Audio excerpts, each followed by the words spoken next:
O meu relacionamento com o gerente de banco é basicamente a cada 3, 4 meses eu recebo uma mensagem ali no WhatsApp com uma fotinho nova, porque trocou o gerente da conta PJ. E os FDICs, os financiadores do crédito privado, eles tendem a ter um relacionamento muito mais próximo com os seus cedentes. É o famoso pastinha, né? Na rua, indo e conhecendo as empresas. Acho que esse componente da capilaridade, né, e da presença física e humana é uma coisa que o crédito privado tem como uma vantagem competitiva inerente ao modelo de negócio, porque os investidores também, o fluxo de capitais tem vindo muito para o crédito privado, porque outras possibilidades de alocação de capital não estão sendo tão atrativas na relação risco-retorno. Então você tem um afluxo de capital, você tem um custo de capital de captação reduzindo um pouquinho, isso permite que o spread caia. Você tem mais concorrentes, você precisa ser mais eficiente. Isso também permite com que o spread caia. E aí a inadimplência também. Mas a última vez que eu olhei esse número, a gente tinha alguma coisa da ordem de 50 mil cedentes, né, que é quem está tomando crédito. E um outro número que a gente usa para ter uma ideia, né, desse nível de impacto econômico e social é o volume operado nas nossas plataformas. Quando a gente olha os últimos 12 meses, ele foi da ordem de 300 bilhões de reais. A gente tem uma meta bem audaciosa, né, de que em 2030 esse número seja 1 trilhão de reais. Olá, nosso amigo do Crédito Privado 360.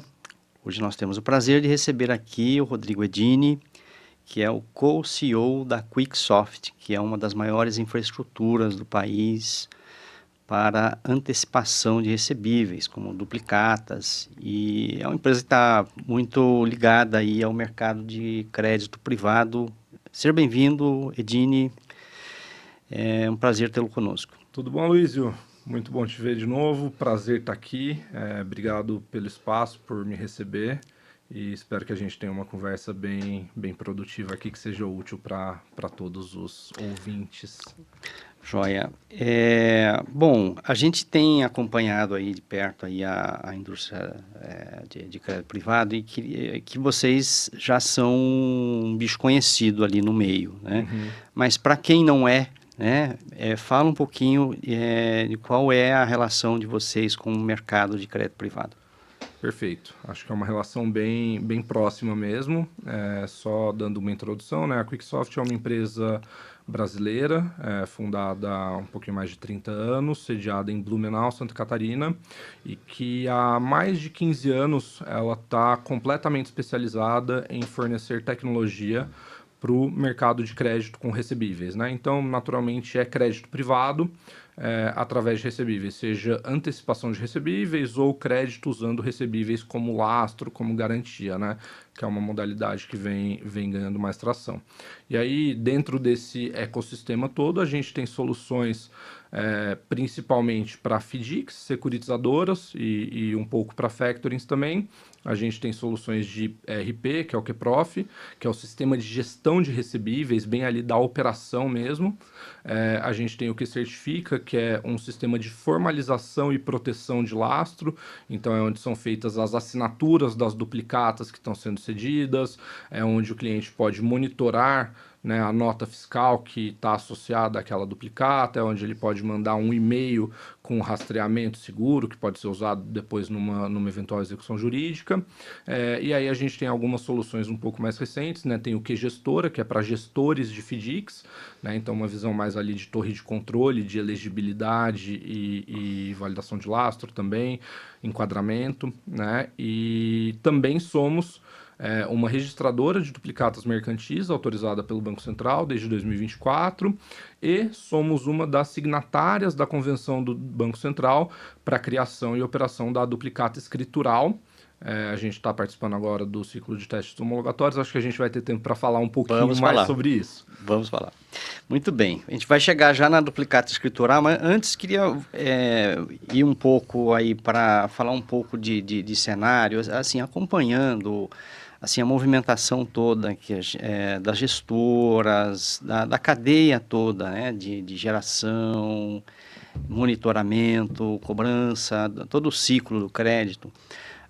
A gente tem visto um processo de digitalização bastante acelerado, de forma que você consegue um controle muito maior do que o que acontecia anos atrás ali no mercado de crédito, que é uma notícia boa para todo mundo envolvido ali na cadeia. Contudo, isso está acontecendo, Edine, num ambiente macroeconômico ali que é um pouco agridoce, né? Você tem o mercado de trabalho ali quase em pleno emprego, que é uma coisa boa, a economia crescendo, pouco, mas crescendo.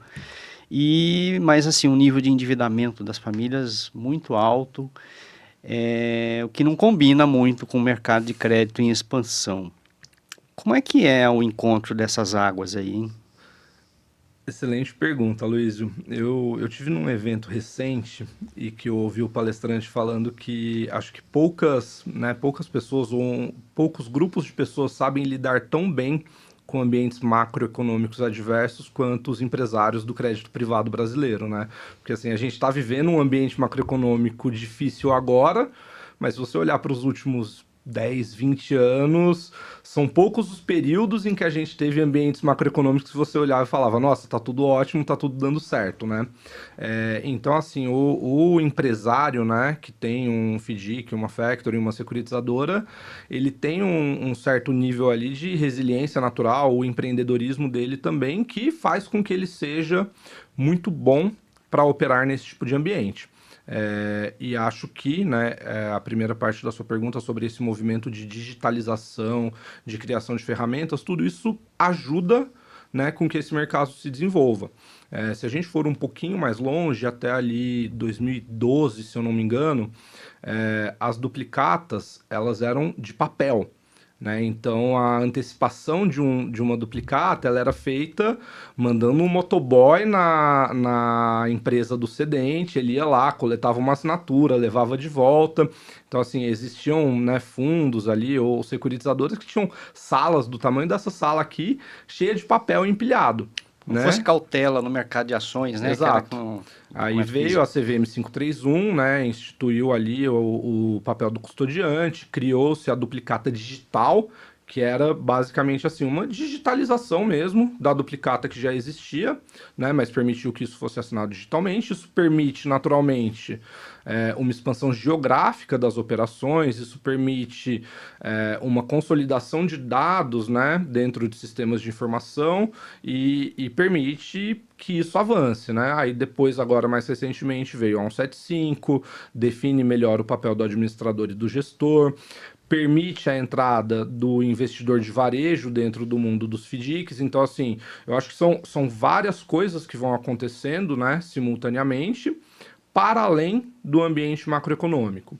Porque a demanda de crédito, ela existe e agora eu acho que assim, os financiadores eles têm mais ferramentas e mais possibilidade de chegar, avaliar essa demanda e atender essa demanda. E avaliar essa demanda significa fazer uma análise de crédito bem feita, significa conseguir cruzar informações de diferentes fontes e com isso eles conseguem, né? E aí é sempre um equilíbrio, uma homeostase, né?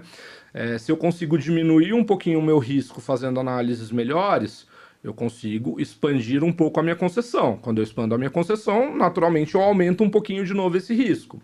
E aí você vai tendo essa homeostase acontecendo entre demanda de crédito na ponta, risco e análise de risco, avaliação de risco e disponibilidade de capital. E, né, por mais que tenham problemas, o macro impacta isso também. Taxa de juros alta gera inadimplência alta, endividamento das famílias acho que é um problema sério que tem diversos efeitos cascata. Mas quando a gente olha com uma lente um pouquinho mais de longe, né, essa homeostase ela vai andando e a tendência dela é extremamente positiva, né? Tanto que recentemente a gente viu quando a gente olha para crédito empresarial, o crédito privado e o crédito bancário, hoje eles são praticamente equivalentes no Brasil. E a tendência é que o crédito privado vire esse jogo, né? Inclusive, eu vou pegar uma carona aí no seu comentário. Eu vi um levantamento que vocês mesmos fizeram, mostrando que assim o desconto de duplicata, aquele coisa tradicional que as empresas fazem, Na indústria de FDIC, a taxa de desconto que a empresa paga, ela vem caindo. Sim. O que também é uma coisa assim, um pouco surpreendente, porque assim, num ambiente macroeconômico mais hostil, a gente tenderia a ver as taxas de juros subindo, né? Sim. Mas eu acho que o que você está dizendo um pouco é que a capacidade de análise de crédito ela está se sobrepondo, né, a um ambiente econômico ali que não é tão bom, a ponto de as taxas elas irem declinando, né? Sim, eu acho que existem aqui alguns efeitos, né? Esse é uma análise que a gente faz ali através dos dados que passam pelo que certifica, né? A gente tem um módulo ali que chama QTrends, que a gente consegue e disponibiliza para os nossos clientes também algumas informações macro do mercado, e o deságio médio, né, que é a taxa de desconto mensal ali, ele cai de 3,02, se eu não me engano, no final do ano passado, para, na última medição que a gente fez ali em abril, 2,75, né, por cento ao mês. Nesse meio tempo, teve também uma redução da Selic, tímida, mas que impacta. Mas você tem outros efeitos, né? Você tem melhora de eficiência operacional dos clientes, então tudo dos nossos clientes, no caso, né? Dos financiadores, tudo que eles conseguem reduzir de custo, reduzir de inadimplência, uma parte eles repassam na taxa também para serem mais competitivos. E eu acho que a competitividade entre todos os entes financiadores, né, pela concessão de crédito, ela faz com que essa taxa vá diminuindo também. Eu até vi em uma outra palestra, né, o Márcio Schettini, CEO do Itaú, falando sobre a composição do spread, né? Como que os bancos olham o spread, que acho que é muito parecido com o que os financiadores privados fazem também, que é olhar qual que é o meu custo de capital, qual que é o meu custo operacional para fazer essa operação, qual que é a minha inadimplência, que é o risco, e qual que é a margem de lucro que eu vou ficar no final, né? E eu acho que a competitividade, ela faz... E existe competitividade em todas as pontas, né? Porque os investidores também, o fluxo de capitais, tem vindo muito para o crédito privado, porque outras possibilidades de alocação de capital não estão sendo tão atrativas na relação risco-retorno. Então você tem um afluxo de capital, você tem um custo de capital de captação reduzindo um pouquinho, isso permite que o spread caia. Você tem mais concorrentes, você precisa ser mais eficiente. Isso também permite com que o spread caia, e aí a inadimplência também. Cada fundo, cada financiador vai controlar ali da sua forma, com as suas ferramentas. Quanto mais ferramentas você tem para isso, mais você consegue controlar o seu risco. Não diria minimizar o risco, né? Mas controlar o seu risco, controlar o seu nível de exposição. Então, hoje você tem diversas fontes diferentes, né? Você tem SCR, que os FDICs conseguem acessar, você tem muitas plataformas, né? Não é mais só SPC e Serasa como birôs de crédito, né? Então os fundos eles conseguem fazer vários cruzamentos de informações. A gente tem algumas soluções também, por exemplo, dentro do que certifica tem uma funcionalidade que a gente chama de exposição de cedentes, que é assim, eu estou operando com um determinado cedente, eu consigo ver o quanto ele está operando comigo, quanto eu cedo de crédito para ele ali no dia a dia, mas eu consigo ver também um pouco do comportamento dele com outros financiadores que estão ali dentro da plataforma. Então, por exemplo, né, se eu sou um financiador e eu estou te cedendo aqui 2 milhões de reais, mas eu consigo ver aqui na exposição de cedentes que você captou, né, que você operou 20 nos últimos 3 meses ou nos últimos 6 meses, e esse número está crescendo, eu já levanto uma bandeira amarela. Então, assim, tem as nossas soluções, mas tem N outras soluções no mercado que estão ficando cada vez mais profundas e permitindo que os financiadores façam essa análise e sejam cada vez mais competitivos em crédito. Assim, esse conjunto que você está explicando aqui, ele, a concorrência, o uso de tecnologia, tudo mais, ele permite que por esse canal o crédito ele seja melhor avaliado, monitorado do que os próprios bancos faziam ou fazem ainda? Essa é uma pergunta difícil. Eu não sou um profundo conhecedor da operação dos bancos atual, mas assim, ouvindo, dizendo, né, refletindo um pouco do que eu vejo e do que o mercado mostra pra gente também, eu diria que sim. E talvez menos por conta da ferramenta e mais por conta da forma de operação. Porque assim, os bancos eles podem usar todas essas ferramentas também. Eles podem criar lá um sistema de análise de crédito deles, eles acessam o SCR. Mas, por exemplo, né, a gente tem uma empresa, o meu relacionamento com o gerente de banco é basicamente a cada 3, 4 meses eu recebo uma mensagem ali no WhatsApp com uma fotinho nova, porque trocou o gerente da conta PJ. Né? E os FDICs, os financiadores do crédito privado, eles tendem a ter um relacionamento muito mais próximo com os seus cedentes. Né? Então, assim, eu acho que eles conseguem, além de toda essa camada de tecnologia, que é, não diria que facilmente, mas é replicável por outros players, mas eles têm essa camada da capilaridade e da presença e do relacionamento que faz com que eles sejam muito competitivos. E acho que esse é um dos grandes motivos que explica esse aumento tão forte da representatividade do crédito privado no crédito empresarial. E aí, assim, o diálogo desses canais, né, que chegam até as empresas por meio de instrumentos como os FDICs, é uma conversa um pouco mais profunda do que a que o banco geralmente tem, que é só, ele se resume a abrir e fechar a torneira de crédito, né? Exato.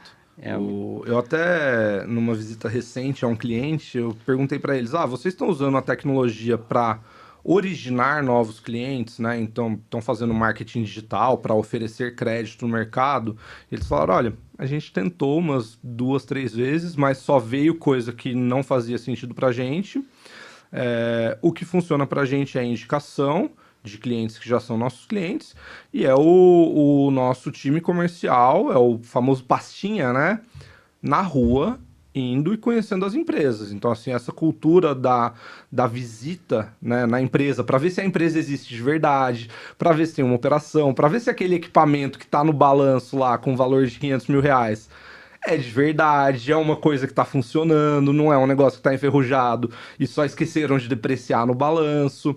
Então, eu acho que esse componente da capilaridade, né, e da presença física e humana é uma coisa que o crédito privado tem como uma vantagem competitiva inerente ao modelo de negócio. por mais que a inteligência artificial esteja ajudando nesse processo, tem algumas coisas que ela não vai fazer e os bancos, curiosamente, também abriram mão de fazer e perderam uma grande oportunidade, né, Ednei? Eu acho que abriram mão de fazer por. Não sei se por decisão própria, é um modelo que é muito difícil de replicar, né? No crédito privado, geralmente, assim, quem é o operador ali é uma pessoa que está muito próxima, né? Então é a famosa história do olho do dono que engorda o boi. Por mais que hoje você tenha FDICs ali muito grandes, você vê que os donos, os sócios deles são extremamente presentes na operação. E acho que isso faz muita diferença. Agora, acho que tem uma coisa muito, muito impressionante acontecendo, né? Que assim, a gente vê FDICs pipocando pelo país e parece que descobrindo um Eldorado assim, de oportunidades, porque assim, como as grandes instituições financeiras estão aqui em São Paulo, Rio e tudo mais, nunca houve aquele trabalho de se aproximar, mesmo que tenha um gerente lá próximo, não é a mesma coisa, né? Não O é. gerente não vai lá visitar o cara, né? Então, assim, ao mesmo tempo você tem um mar de oportunidades surgindo ali e, por outro, assim, há ainda um grande trabalho a ser feito ali em tornar reduzir as fricções no processo todo, de originação, monitoramento e tal. Então, após esse período que a gente teve aí nos últimos 10 anos, que muito se avançou, né, nesse Aham. processo, Tem muito para fazer ainda? Com certeza. Acho Porque a que gente tem a gente é conhecido mundialmente como o país dos juros mais altos do mundo, né? E Aham. aí tem, você falou da Selic, tem coisa tributária, tem coisa envolvendo a justiça, a recuperação de crédito e tal. Até onde, Edine, dá para assim, a tecnologia andar mais e quanto essa melhora no ambiente de crédito ela vai depender de outros fatores que não dependem ali do operacional? Olha, até onde, assim, um número eu acho que é muito difícil de dizer, né? Mas olhando para o mercado, a gente vê que, assim, a tecnologia, ela tem muito para fazer pelo mercado ainda.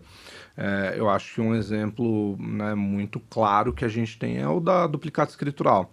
Eu acho que, só dando um passo atrás, né, o próprio registro de duplicatas mercantis que já está em vigor, né, é obrigatório pela CVM 175, todos os FDICs precisam registrar suas duplicatas num ambiente interoperável, já é um avanço regulatório permitido pela tecnologia. Então, hoje você não que não tenha, mas você reduz muito o risco, que era uma coisa, né, um tipo de fraude muito comum no passado, que é a dupla cessão de uma duplicata. Então eu tenho um título, eu quero antecipar ele, eu antecipo para você e antecipo para outro fundo, né? Hoje, com esse ambiente interoperável em que o título precisa ser registrado, a gente consegue ir lá, opa, vou comprar esse título aqui. Não, ele já está registrado para outro fundo, não posso comprar. E aí eu evito fazer esse desembolso numa operação arriscada, né? E acho que uma evolução muito grande disso que está vindo é a duplicata escritural, em que aí você passa a ter não só os FDICs, mas também os bancos participando desse ambiente regulado, interoperável, em que a duplicata não só precisa ser registrada no momento que ela é cedida, mas na verdade ela precisa ser escriturada no momento em que ela nasce, né? Então a gente até brinca muito com a analogia, né, de que a escrituração de uma duplicata é como se fosse a certidão de nascimento dela. E o registro da duplicata é a certidão de casamento. Então essa duplicata nasceu a partir de uma operação mercantil, de uma nota fiscal, ela nasceu. Ela foi cedida uma vez, ela vai ser registrada. Se ela for depois cedida por outro fundo, para outro player, tudo isso fica registrado num ambiente regulado, interoperável e de alta disponibilidade. Então, isso reduz muito a assimetria de informação e o risco de fraude. É uma coisa parecida com o blockchain, né? Ela vai deixando rastros ali, todo Exato, mundo vê. exato. Muito A bem. tecnologia é um pouquinho diferente, mas a analogia A é ideia. exatamente essa. Ela deixa rastros, ela tem uma trilha de auditoria.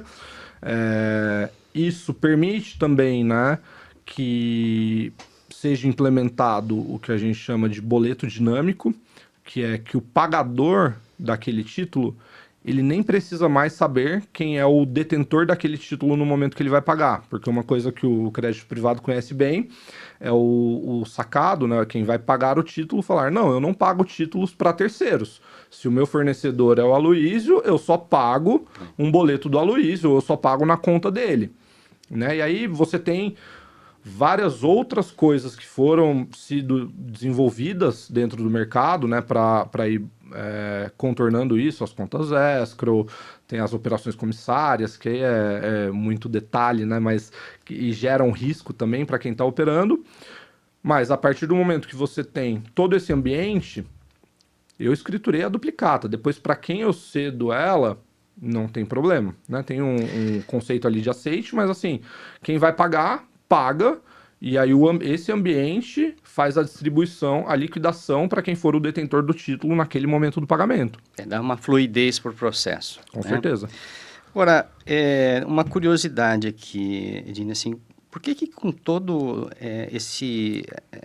essa estrutura, esse arcabouço regulatório, a coisa de você ir ganhando transparência, por que ainda existem FDICs vindo para o mercado e sendo usados para o mal? Não deveria, com essa estrutura toda, ser mais fácil para as pessoas olharem e falar assim, isso aqui não quero? Deveria.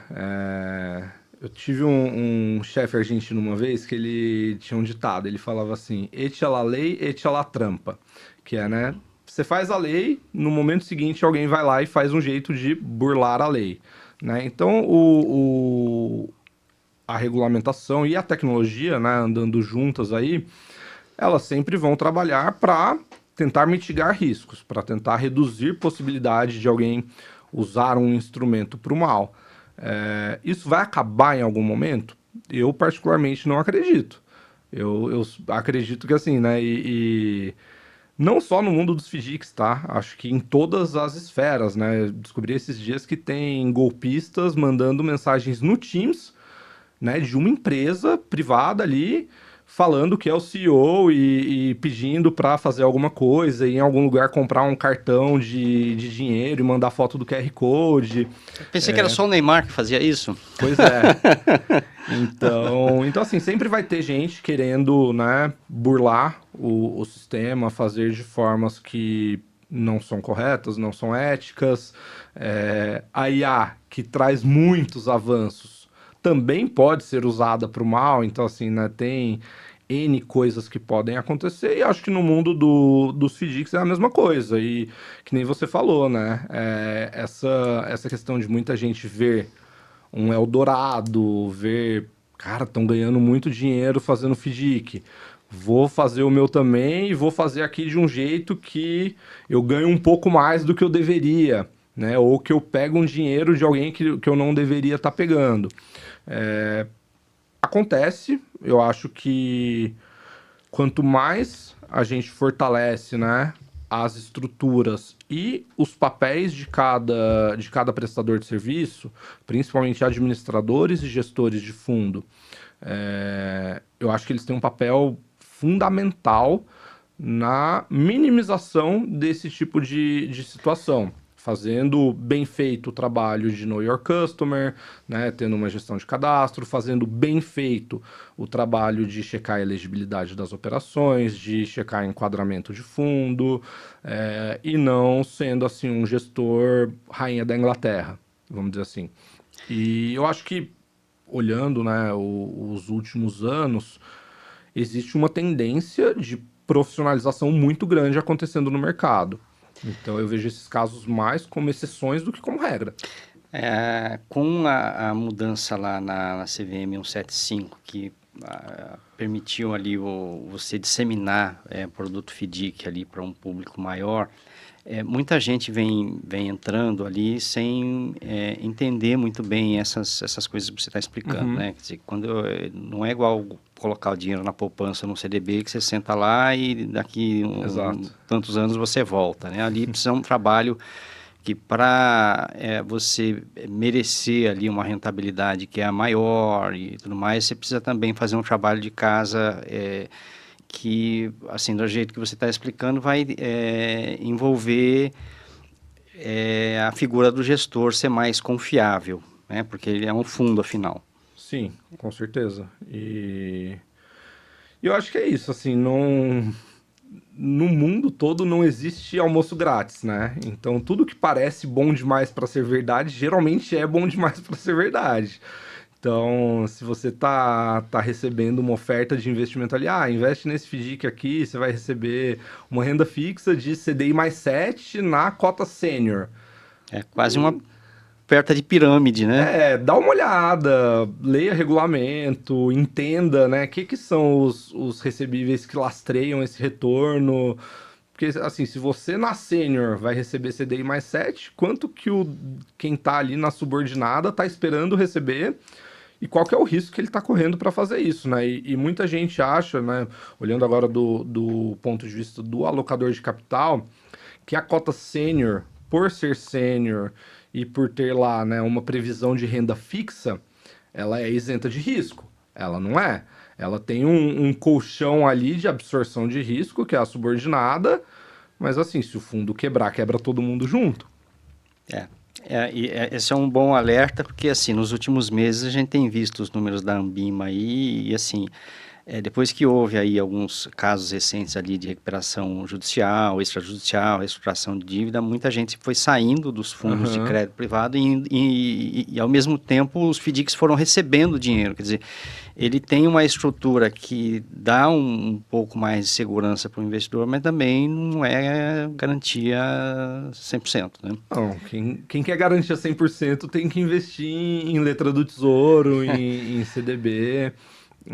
Mas sim, eu falei tudo isso. Acho que qualquer pessoa que está investindo capital, ela precisa fazer o trabalho de casa dela, mas assim, eu evidentemente sou um grande, uma pessoa que acredita muito no trabalho dos FDICs, né? Então, assim, de novo, eu acho que esses casos que a gente viu que ganharam manchetes são exceções.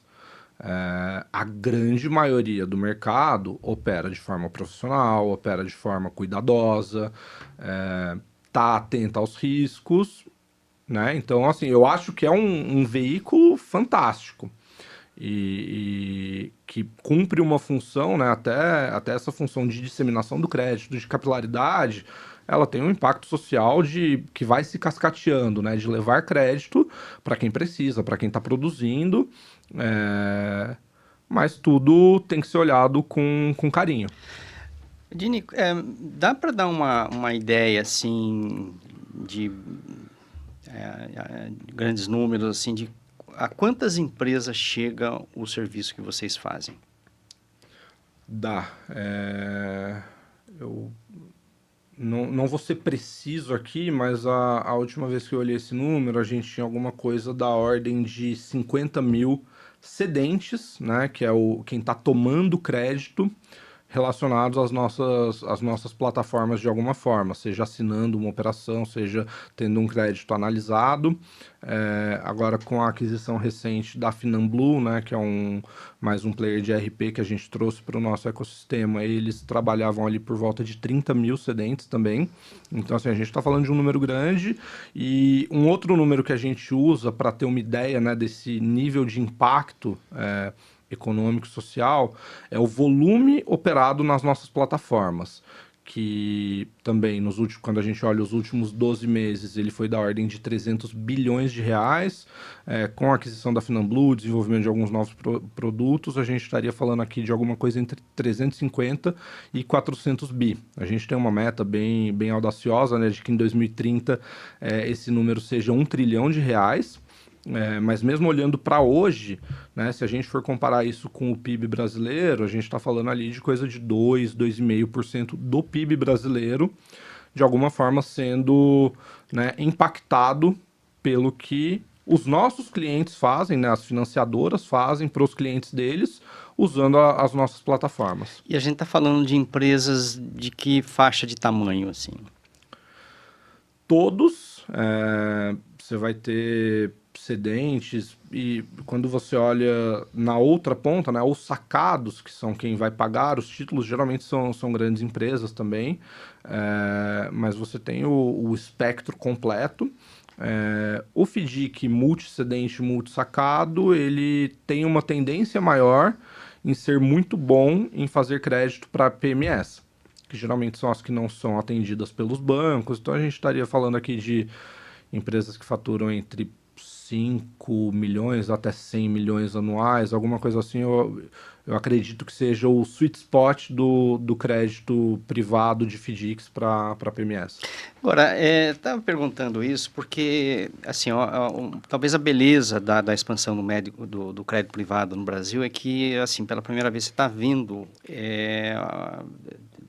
desfazer um gargalo histórico, né, nosso, que é o dinheiro não chegar para as empresas médias e pequenas e está acontecendo ali, né?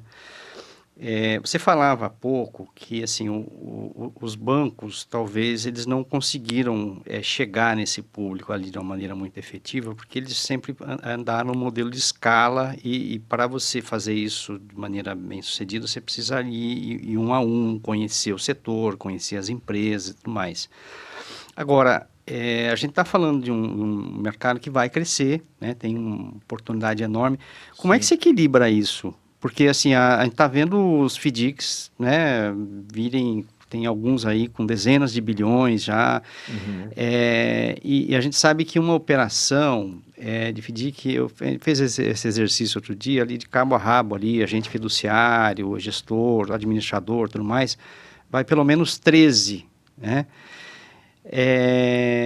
E assim, você tem que remunerar toda aquela turma ali, a operação, ela fica cara, e a resposta que o mercado tem dado a isso é você verticalizar negócio para ter mais estrutura em casa ali, você ganha eficiência e se torna competitivo. O que é que a gente deveria assistir acontecendo nesse mercado aí, sei lá, nos próximos 3 a 5 anos, Edine? Boa pergunta. Eu acho que tem muita coisa acontecendo ao mesmo tempo no mercado, né? Então você começa a ver, quando a gente fala de verticalização, você tem verticalização de alguns provedores de soluções e prestadores de serviço para o mercado, né? Então, você pode ter uma empresa de crédito, né? Uma SCD ou o que quer que seja, comprando uma administradora e depois comprando um sistema, um ERP para fundos e depois comprando uma gestora e se posicionando como one-stop shop, né? Faz tudo comigo, vai estar tudo integrado e com isso você ganha eficiência, você não tem fricção de uma etapa para outra. Você pode ter outros casos também de empresas que fazem mais ou menos a mesma coisa, porém se posicionam de uma forma mais aberta, do tipo, olha, eu tenho tudo aqui, Se você quiser fazer se você inteiro, quiser fazer inteiro, você faz. Se você já tem o seu prestador preferido aqui fazendo isso ou fazendo aquilo, você faz também. E que é um pouco o posicionamento da Quicksoft, né? A gente não tem a parte da prestação de serviços, mas a gente tem uma gama de soluções extremamente ampla, né? Mas o meu cliente, por exemplo, ele pode ter o ERP comigo e outra plataforma de assinatura, ou o contrário. Ele usa o ERP dele e usa a minha plataforma de assinatura. A gente é integrado com mais de 30 administradores de FDICs.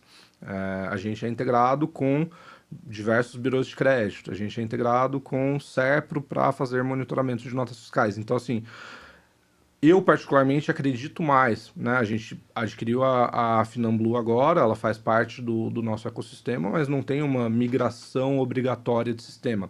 Então a gente acredita muito no conceito de ecossistema, né?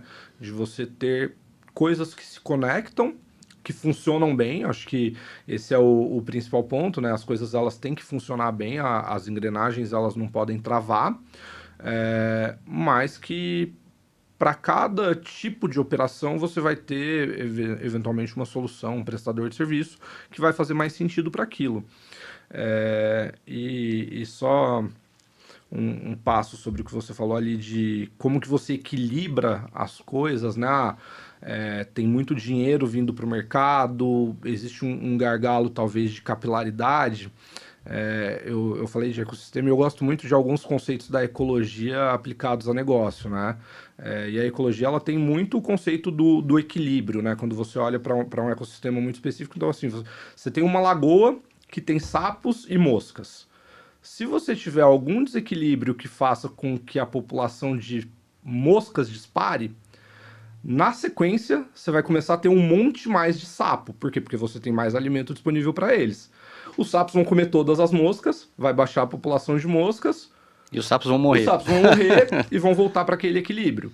Né? E eu acho que no ambiente econômico isso é muito parecido. Então, assim, você tem um afluxo de capital muito grande, porque os investidores estão vendo que investir em FDICs é uma coisa boa. Tem um afluxo de capital muito grande, os operadores ali eles vão precisar conceder crédito. Quando você abre a torneira para conceder mais crédito, você corre mais risco. Você tem inadimplência, você vai ter alguns FDICs perdendo dinheiro, alguns saindo do mercado, e isso se equilibra. E aí volta, né? Agora melhorou de novo o retorno. Então vamos botar mais dinheiro. Então acho que é esse equilíbrio dinâmico, mas que no macro assim ele tende a continuar crescendo. Ótimo. Agora, você falou da aquisição que vocês fizeram recentemente aí da Finamblu, assim, um pouco vocês estão enxergando isso também, né? Que vocês têm ali estão inseridos num ambiente competitivo que vocês também precisam ter escala, ir agregando serviços e tal. E uma das coisas que vocês estão em processo ali é justamente como a registradora, vocês vão competir com caras grandões como a Núclea, CERC, B3, SPC Grafeno, Uhum. que tem gente grande por trás, né? Os bancos e tudo mais. Sim. O que é que vocês têm que eles não têm? Não sei se eles não têm. Eu vou falar o que a gente tem, tá? Eu acho que o que a gente tem e que nos posiciona bem para competir nesse mercado é o nosso relacionamento com os nossos clientes e relacionamento também implicando tecnologia, né? Então, assim, a gente acredita muito que, principalmente no caso das PMS, quem vai atuar e ajudar a educar o mercado e trazer a duplicata para ser escriturada vão ser os financiadores, vão ser os FDICs, as securitizadoras.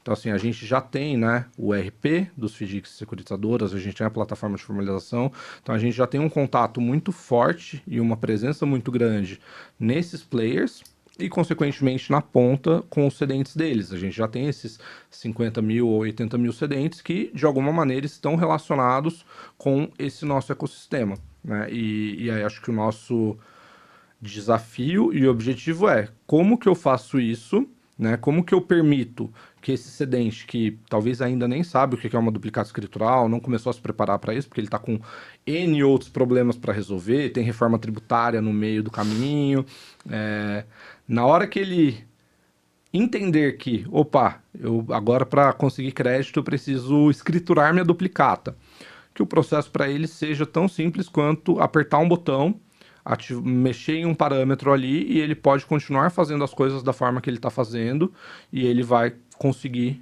continuar recebendo crédito, recebendo um crédito melhor e para o nosso cliente também, que o processo para ele seja tão simples quanto, eu já uso esse sistema aqui e agora ele permite que eu escriture duplicatas. Ou, eu preciso desenvolver uma integração, mas é uma integração simples, que eu sei, se eu tiver algum problema, eu sei para quem que eu ligo, o suporte vai resolver rápido e eu consigo estar preparado para essa nova realidade da forma mais fácil e sem grandes disrupções possível. Joia. Agora, para a gente fechar aqui, Edine, assim, eu queria uma visão. Você está nesse mercado já há bastante tempo, está, enfim, cultivando esses avanços que a gente teve aí nos últimos anos, né? E alguns dizem que nós estamos arranhando a superfície ainda, né? Tem muita coisa para fazer, agora vem a duplicata escritural aí pela frente. O que é que, assim, você vê esse mercado de crédito se tornando aí nos próximos anos? O que seriam aí os próximos vetores de transformação, de crescimento desse mercado? Excelente pergunta. Eu acho que assim, prever transformações é uma coisa que é muito difícil, né? Mas a gente acredita muito na tecnologia continuando como um motor propulsor para isso, né? Ajudando o mercado de crédito a se desenvolver. Eu acho que a IA está transformando todas as áreas das nossas vidas, pelo menos profissionais, e com o mercado de crédito não vai ser diferente. Eu acho que a duplicata escritural é um avanço importantíssimo e que vai permitir que o mercado avance ainda mais. E eu acho que o resto, né, são mudanças mais incrementais, só que cada vez mais rápidas e mais frequentes do que grandes transformações. Assim, o que está acontecendo até hoje, ele é muito mais uma evolução do que já se fazia 40, 50 anos atrás, do que uma transformação. A operação de antecipação de duplicata, ela existia, né, nos anos 60 ali com as factorings, ela foi se profissionalizando, vieram os FDICs, permitiram, né, captar recursos do mercado, agora esse recurso pode ser captado com o investidor pessoa física, mas assim, a operação é exatamente a mesma. É uma empresa que vendeu alguma coisa que ela vai receber no futuro e precisa de dinheiro agora. Isso vai continuar acontecendo. A forma que você faz isso, eu vou fazer uma CCB e depois vou ceder para o fundo, vou fazer uma nota comercial e usar a duplicata como garantia dessa nota comercial. Isso, e assim, a criatividade do mercado financeiro, ela tende a ser infinita, né? Então, assim, a gente vê cada vez mais produtos de crédito diferentes, né? Então tem FIDC operando crédito consignado privado, crédito consignado público, financiamento de veículo, o que quer que seja. E talvez essa lista de produtos e de ativos que podem ser operados pelo crédito privado, ela continue se expandindo. Uhum. Mas no fim, assim, eu não vejo transformação. Transformação, para mim, é você mudar completamente o que você faz. Isso, na minha opinião, ainda não aconteceu e não vai acontecer. Existem evoluções que podem ser muito rápidas. Joia. Legal, Rodrigo Edini, muito obrigado por ter dado uma aula aqui para a gente, né, sobre enfim, processo de transformação que a gente está assistindo aqui, assim, as empresas ali, médias, tendo acesso a um mercado, uma oferta de recursos que ela não só é concorrente ao dos bancos, mas ela também oferece uma dinâmica que é mais saudável, né, para toda a cadeia, né, para investidor, para gestor, para a própria empresa, para o meio onde ela vive ali, né, e boa sorte. Eu espero que você esteja aqui de volta logo mais para ver quanto perto vocês estão do trilhão. Obrigado, Aloysio. Agradeço muito o convite e espero voltar sempre que possível. E tomara que a gente consiga chegar lá até mais rápido do que planejado. Tá certo. Vamos Obrigado. sim. Você é nosso amigo do Crédito Privado 360, muito obrigado por ter estado conosco para assistir esse e outros conteúdos. Entre no nosso site créditoprivado360.com.br. Venha conosco e até a próxima.